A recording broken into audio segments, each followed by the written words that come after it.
ओम शांति। ये बाबा की 9 तारीख की साकार वाणी है। सार है मुरली का। मीठे बच्चे, एक बाप के साथ सच्ची मोहब्बत हो तो बाप तुम्हें अपने साथ घर ले जाएंगे, सब पापों से मुक्त कर देंगे, स्वर्ग का मालिक बना देंगे। प्रश्न, अपने आप को खुशी में रखने के लिए कौन सी मुख्य धारणा चाहिए? तो बाबा ने कहा, खुशी में तभी रह सकते जब अपने आप से रूह रिहान करना आता हो, किसी भी चीज में आसक्ति न हो, 2 रोटी पेट को मिले बस, ऐसी अनासक्त वृत्ति की धारणा हो, तब हर्षित रहेंगे। ज्ञान का मनन कर स्वयं को हर्षित रखो। तुम कर्म योगी हो, कर्म करते, घर का काम करते, खाना आदि खाते भी बाबा को याद करो। स्वदर्शन चक्र बुद्धि में घूमता रहे तो बहुत खुशी रहेगी। गीत, न वह हमसे जुदा होंगे न हम उनसे जुदा होंगे। ओम शांति। मीठे मीठे बच्चों ने गीत सुना। यह है बच्चों की व आत्माओं की अपने परमपिता परमात्मा के साथ रूहानी मोहब्बत। यह रूहानी मोहब्बत सिर्फ तुम ब्राह्मण बच्चों की ही होती है। तुम अपने को आत्मा निश्चय करते हो, परंतु जब कहते हैं कि आत्मा सो परमात्मा, तो आत्मा किसके साथ मोहब्बत रखे? मोहब्बत होती है बच्चों की बाबा के साथ। बाप की मोहब्बत नहीं होती।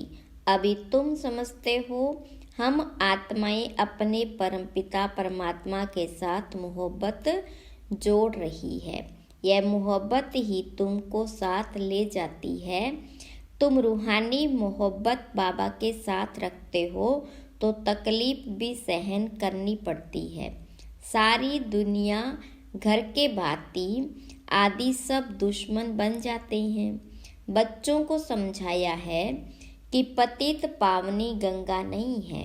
मनुष्य पावन होने के लिए ख्याल से गंगा व जमुना के तट पर हरिद्वार काशी में जाकर बैठते हैं।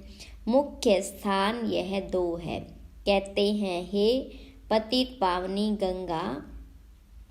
अब वह गंगा तो सुनती ही नहीं, सुनने वाला एक पतित पावन बाप ही है। अभी तुम उस बाप के सन्मुख बैठे हो। बाबा बतला रहे हैं तुम पावन कैसे बनेंगे। पानी की गंगा थोड़ी कहती है मामे कम याद करने से तुम्हारे विकर्म विनाश होंगे। बाबा कहते, मैं प्रतिज्ञा करता हूँ, अगर तुम मुझ बाप को याद करेंगे तो तुम्हारे विकर्म विनाश होंगे। गारंटी देते हैं। गंगा तो गारंटी दे न सके। जैसे मनुष्य रावण को वर्ष वर्ष जलाते आए हैं, परंतु रावण मरता ही नहीं है, वैसे गंगा में स्नान भी जन्म जन्मांतर करते आए हैं, परंतु पति से पावन कोई बनते ही नहीं, फिर स्नान करने जाते रहते हैं। एक बार पावन बने तो फिर क्यों जाते हैं स्नान करने? कितने मेले लगते हैं, उनको कोई आत्मा परमात्मा का संगम नहीं कहेंगे। भक्ति मार्ग में भीड़ लगती है मेले पर। अभी तुम बाबा के साथ बुद्धि योग लगाते हो। तुम जानते हो हम आत्माएं आशिक बनी हैं। आत्मा ही भगवान को याद करती है शरीर द्वारा। बाबा कहते, मैं भी इस शरीर द्वारा तुमको पढ़ा रहा हूँ, इसलिए हमेशा बाबा को याद करते रहो। बाबा कहने से स्वर्ग जरूर याद आएगा और अपना मुक्तिधाम घर भी याद आएगा। मुक्ति को निर्वाण धाम भी कहते हैं। यह है साकारी दुनिया। जब तक आत्माएं यहाँ न आए तो साकारी दुनिया कैसे बढ़े? आत्माएं निराकारी दुनिया से आती है। मनुष्य सृष्टि बढ़ती जाती है। कोई समझते हैं नेचुरल बढ़ती रहती है। तुम जानते हो आत्माएं यहाँ आती है, वृद्धि को पाती रहती है। बच्चों को मालूम हुआ है कि स्वीट होम शांति धाम है। शांति को बहुत लोग पसंद करते हैं। तुम जानते हो, शांति धाम तो हमारा स्वीट गॉड फादरली होम है। भारतवासी विलायत से लौटते हैं तो कहते हैं हम अपने स्वीट होम भारत में जाते हैं। जहाँ जन्म लेते हैं वह देश प्यारा लगता है। कहते हैं हमको स्वीट होम यानी भारत में ले चलो। अच्छा समझो, मर जाते हैं, आत्मा तो चली गई, फिर शरीर को यहाँ ले आकर ख़त्म करते हैं। समझते हैं भारत की मिट्टी भारत में ही जाए। नेहरू ने शरीर छोड़ा तो उनकी राख देखो कहाँ कहाँ ले गए, खेतों में गिराई। समझते हैं खेती अच्छी होगी, परंतु हर चीज़ को वह कितना भी मान दे, पुरानी तो जरूर होनी है। कितनी तकलीफ सहन कर रहे हैं, बाप का पता नहीं है। तुम बाप को याद जानकर बाप से वर्षा ले रहे हो तो दिल होती है मित्र संबंधियों आदि को भी स्वर्गवासी बनाए। किसको तुम कहो स्वर्गवासी बनो तो कहेंगे तुम मारना चाहते हो क्या। तुम बच्चे जानते हो श्रीमत पर हम श्रेष्ठ स्वर्गवासी बन रहे हैं। देही अभिमानी बनने में बड़ी मेहनत लगती है। घड़ी घड़ी दे अभिमान में आकर बाप को भूल जाते हो। अभी तुम सन्मुख बैठे हो, जानते हो हम अपने परमपिता परमात्मा पास आए हैं। बाबा कहते हैं आगे कभी मिले थे तो झट कहते हैं हाँ बाबा, 5000 वर्ष पहले। यह तुम्हारा गुप्त अक्षर और कोई कॉपी कर न सके। बल श्री कृष्ण का वेश धारण कर लेते हैं। कहते हैं हम आए हैं स्वर्ग की स्थापना करने, परंतु यह बात की 5000 वर्ष पहले भी स्वर्ग स्थापन किया था, यह कह न सके। तुम ही कहते हो बाबा 5000 वर्ष पहले हम आपसे वर्षा लेने आए थे, आपने राजयोग सिखाया था। यह आत्मा कहती है इस शरीर द्वारा अपने को आत्मा निश्चय कर और बाप को याद करना है। इसमें सर्वव्यापी की तो बात ही नहीं। यह भी नहीं समझते हैं कि ब्रह्मा जरूर साकार में होना चाहिए, जिस द्वारा परमपिता परमात्मा सृष्टि रचते हैं। पतित पावन बाप आकर सो देवी देवता पावन बनाते हैं। बाबा ही स्वर्ग का रचयिता है, तो जरूर स्वर्ग में मनुष्य चाहिए। बाबा आकर तुम्हें स्वर्ग का द्वार बनाते हैं। बाबा आकर तुम्हें स्वर्ग का द्वार बताते हैं। तुम कोशिश करते हो हम नरकवासी को स्वर्गवासी बनाएं। कोई बड़े आदमी को सीधा कहो तुम पतित नरकवासी हो तो कितना बिगड़ पड़ेंगे। अभी तुम जानते हो हम नरक से निकल स्वर्ग में जा रहे हैं। अभी हम संगमवासी हैं। हम आत्माएं अब जा रही हैं इस शरीर को छोड़ बाबा के साथ, बाबा के घर। यह है तुम्हारी रूहानी यात्रा, बाबा की याद में रहना। समझते हो यह शरीर जहाँ तक रहेगा वहाँ तक यात्रा चालू है। कर्म भी तो करना है। फल खाओ पियो खाना पकाओ, जितना समय मिले बाप को जरूर याद करना है। रफ्तार में बैठते हो, देखो फुर्सत है। दफ्तर में बैठते हो तो देखो फुर्सत है, तो बाबा की याद में बैठ जाओ, बहुत कमाई है। ट्रेन में सफ़र करते हो, उस समय तो कोई काम नहीं रहता, बैठे हुए बाबा को याद करते रहो। अभी हम बाबा के पास जाते हैं। बाबा परम धाम से हमको लेने के लिए आया है। अच्छा, शाम को घर का खाना आदि पकाते हो तो भी एक दो को याद दिलाओ। आओ हम अपने बाबा की याद में बैठ पॉइंट भी एक दो को सुनाओ। हम स्वदर्शन चक्रधारी हैं। बाबा कहते तुम लाइट हाउस भी हो, रास्ता बताते हो। उठते बैठते चलते तुम लाइट हाउस हो। एक आँख में मुक्ति, एक आँख में जीवन मुक्ति। स्वर्ग यहाँ था, अभी नहीं है, अब तो नरक है। बाबा फिर से स्वर्ग स्थापन कर रहे हैं। बाबा कहते हैं, हम तुमको बहुत गुलगुल बनाते हैं, फिर तुम जाकर महारानी पटरानी बनेंगे। खद्दर की रानी नहीं बनना है, तुम्हें 16 कला संपन्न बनना है, न कि 14 कला। श्री कृष्ण 16 कला था, तुम बच्चियां कितने व्रत नेम आदि रखती थी, 7 रोज निर्जल रखती थी, कितनी मेहनत करती थी, परंतु श्री कृष्णपुरी में जा न सके। अभी तुम कृष्णपुरी स्वर्ग में प्रैक्टिकल में जाने के लिए पुरुषार्थ कर रहे हो। श्री कृष्ण को द्वापर में ले जाने से स्वर्ग का किसको पता नहीं पड़ता है। वास्तव में 7 रोज का अर्थ क्या है, सो तुम अभी जानते हो। सिवाय बाबा के और कोई को याद नहीं करना है, बाकी निर्जल आदि की कोई बात नहीं। बाबा को याद करने से तुम बाबा के पास चले जाएंगे, बाबा फिर स्वर्ग में भेज देंगे। व्रत नेम रख तुम कितने दिन भूखे मरते हो, जन्म बाई जन्म कितनी मेहनत करते हो, प्राप्ति कुछ भी नहीं हुई। अभी तुमको उनसे छुड़ाए सदगति मार्ग में ले जाते हैं। तुम कहते हो, बाबा कल्प पहले भी आपसे मिले थे स्वर्ग का वर्षा लेने। बाबा कहते, कदम कदम पर राय लेते रहो, सब हिसाब किताब पूछो। बाबा राय देंगे, राय देते रहेंगे, बल तुम अपना धंधा दौरी आदि करते रहो, फिर भी बाबा राय देते रहेंगे।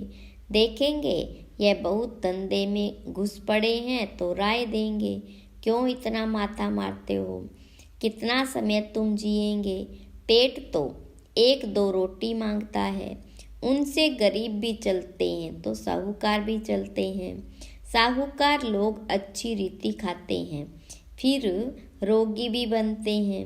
भील लोग देखो कितने मजबूत रहते हैं और खाते क्या हैं, कितना काम करते हैं। अपनी कुटिया में वह खुश रहते हैं। तो इस समय तुम्हें और सब आशाएं छोड़ देनी चाहिए। 2 रोटी मिली, पेट भरा, बस बाबा को याद करना है। तुम हो रूहानी बच्चे, परमपिता परमात्मा माशूक के आशिक बने हो। जितना बाबा को याद करेंगे उतना विकर्म विनाश होंगे, और जिसको याद करते हो उनसे जाय मिलेंगे। कई चाहते हैं साक्षात्कार हो, यह हो। बाबा कहते हैं, घर में बैठे भी तुमको हो सकता है। शिव बाबा को याद करने से तुमको वैकुंठ का साक्षात्कार होगा। श्री कृष्ण पुरी देखेंगे। यहाँ तो बाबा तुमको वैकुंठ का मालिक बना देते हैं। सिर्फ साक्षात्कार की बात नहीं, मेरे को याद करो, क्योंकि मैं आया हूँ तुमको ले जाने। शिव बाबा को याद करना है, वही कृष्णपुरी का मालिक बनाने वाला है। श्री कृष्ण तो नहीं बनाएंगे। शिव बाबा को याद करने से तुमको वैकुंठ की बादशाही मिलती है। अब वह परम धाम से आया हुआ है, जरूर आए हैं तब तो मंदिर यादगार बना है ना। शिव का मंदिर है, शिव जयंती भी मनाते हैं ना, परंतु वह भारत में कैसे आते हैं यह किसको पता नहीं। श्री कृष्ण के तन में तो नहीं आते। श्री कृष्ण होता ही है सतयुग में। शिव का बड़ा भारी मंदिर है, श्री कृष्ण का इतना बड़ा नहीं। सोमनाथ का मंदिर कितना बड़ा है। श्री कृष्ण के मंदिर में राधे कृष्ण को बहुत गहने दिखाते हैं, शिव के मंदिर में कभी गहने नहीं देखेंगे। अब वह शिव बाबा तो बड़े महलों में रहता नहीं है, रहता है श्री कृष्ण। बाबा कहते हैं, मैं महलों में रहता ही नहीं हूँ, परंतु भक्ति मार्ग में कितना बड़ा आलीशान हीरे जवाहरातों का मंदिर बनाया है। जिनको शिव बाबा द्वारा स्वर्ग का वर्षा मिला है, उन्होंने उनका मंदिर इतना ऊंचा बनवाया है। यादगार के लिए कितना बड़ा मंदिर बनाया है, तो वह खुद कितने न साहूकार होंगे। मंदिर बहुत अच्छा बनाते हैं। बॉम्बे में बाबूरी नाथ में शिव का मंदिर है। लक्ष्मी नारायण का माधव बाग में है। बाबा कहते हैं, हम तुमको स्वर्ग का मालिक बनाते हैं, तो भक्ति मार्ग में तुम कितना भारी मंदिर बनाते हो, और अभी देखो कैसे झोपड़ी में बैठा हूँ। तुम्हारा भी नाम बाला होना है। तुम जानते हो हमारा फिर मंदिर बनेगा। हमारे बाप शिव के भी बहुत मंदिर है। कमाल है, जिन्होंने सोमनाथ का मंदिर बनाया था वो कितने धनवान होंगे। अभी तो कितना गुप्त हूँ, कोई को पता नहीं। तुम जान गए हो, फिर कैसे शिव बाबा का मंदिर बनाना पड़ेगा। भक्ति मार्ग में आएंगे मम्मा बाबा, जो पहले नंबर में पूज्य बनते हैं, वैकुंठ के मालिक बनते हैं। फिर पहले पहले पुजारी बन मंदिर भी उनको ही बनाना है, तो दिल में कहेंगे ना, हम ही पुजारी बन मंदिर बनाएंगे। ऐसी ऐसी बातों में रमण करने से फिर यह पुरानी दुनिया भूल जाएगी। आपस में भी ऐसी ऐसी बातें करनी चाहिए, तो तुमको खुशी बहुत रहेगी। अपने से रूह रिहान करो। सुप्रीम रूह बैठ तुम्हारी रूह को रिझाते हैं, इस ज्ञान से हर्षित बनाते हैं। तुम कहते हो हम कल्प बाद फिर से आए हैं, अनेक बार बाबा से मिले हैं, वर्षा पाया है। ऐसे ऐसे आपस में बातें करनी चाहिए। फिर तुम कर्म योगी भी हो। बल घर में खाना आदि पकाओ, खुशी रहेगी। तुम 84 जन्मों के हिस्ट्री ज्योग्राफी को जानते हो। हम अभी ब्राह्मण बने हैं, फिर देवता बन राज्य करेंगे, पुजारी से पूज्य बनेंगे, फिर महल आदि बनाएंगे। अपनी ही हिस्ट्री ज्योग्राफी सुनाते रहो। हमारी हिस्ट्री ज्योग्राफी चक्र कैसे लगाती है, इसको ही स्वदर्शन चक्रधारी कहा जाता है। तुम तीनों लोकों को जानने वाले हो। ज्ञान का नेत्र तुम्हारा खुला है। यह चक्र याद करने से तुमको बड़ी खुशी रहनी चाहिए। बाबा को भी खुशी रहती है। अभी तुम सेवा में उपस्थित हो। तुम सेवाधारियों के मंदिर फिर बाद में भक्ति मार्ग में बनेंगे। अभी मैं तुम बच्चों की सर्विस में आया हूँ। तुमको स्वर्ग का वर्षा पूरा वर्षा देने आया हूँ। जितना जो पुरुषार्थ करेंगे उस अनुसार स्वर्ग के मालिक बनेंगे। अच्छा, मीठे मीठे सीखी लदे बच्चों प्रति माता पिता बाप दादा का याद प्यार और गुड मॉर्निंग। रूहानी बाप की रूहानी बच्चों को नमस्ते। रूहानी बच्चों की रूहानी बाप दादा को याद प्यार गुड मॉर्निंग और नमस्ते। धारणा के लिए मुख्य सार। पहली पॉइंट, चलते फिरते लाइट हाउस बन सभी को रास्ता बताना है। सब आशाएं छोड़ एक बाबा की याद में रहना है। बाबा से राय लेते रहना है। दूसरी पॉइंट, ज्ञान की बातों में ही रमण करना है। अपने आप से बातें करनी है। स्वदर्शन चक्र फिराते सदा हर्षित रहना है। वरदान है, योग की धूप में आंसुओं की टंकी को सुखाकर रोना प्रूफ बनने वाले सुख स्वरूप भव।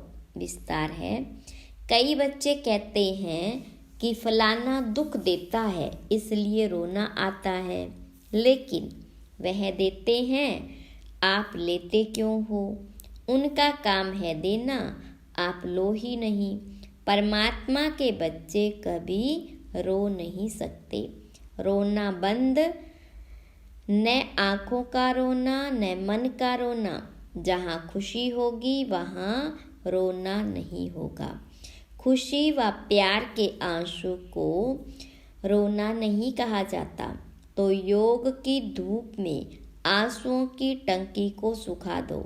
विघ्नों को खेल समझो तो सुख स्वरूप बन जाएंगे।